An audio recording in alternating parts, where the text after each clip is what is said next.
Hi friends, நான் ஐஸ்வர்யா. இங்கே Viaan IS அகாடமியில் டிஎன்பிசி ப்ரிப்பேர் பண்ணுறேன். இப்போ ரஃபேல் விமானத்தை பற்றி ஒரு கரண்ட் அஃபேர்ஸ் பார்க்கலாம். ரஃபேல் விமானம் எங்கேருந்து வாங்கியிருக்காங்க அப்படின்னா பிரான்ஸ்லேருந்து வாங்கியிருக்காங்க. இந்தியா இதை 2020 தான் இணைச்சிருக்காங்க. இப்போ இந்தியாவில் எவ்வளோ ரஃபேல் விமானம் இருக்குது அப்படின்னா 36 ரஃபேல் விமானம் இருக்குது.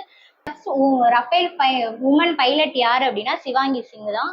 2025 ஒரு அக்ரிமெண்ட் போட்டிருக்காங்க. என்னன்னா ஐஎன்எஸ் விக்ராந்த் எனும் ஒரு போர் விமான தாங்கிக்காண்டி 26 ரஃபேல் விமானம் உதிரி பாகங்களை தரதா 25 பிரான்ஸும் இந்தியாவும் ஒரு அக்ரிமெண்ட் போட்டிருக்காங்க. ஃபர்ஸ்ட் ரஃபேல் விமானத்துல பயணிச்ச முதல் பெண் குடியரசுத் தலைவர் யாருன்னா திரௌபதி முர்மு தான். அவங்க இதுக்கு முன்னாடி எங்கன்னா ஹரியானா அம்பாலா ஏர்போர்ட் ஸ்டேஷன்ல இருந்து திரௌபதி முர்மு பயணிச்சிருக்காங்க. இதுக்கு முன்னாடி என்னன்னா சுக்கோய் 13 MKI அப்படிங்கிற ஒரு போர் விமானத்திலையும் பயணிச்சிருக்காங்க.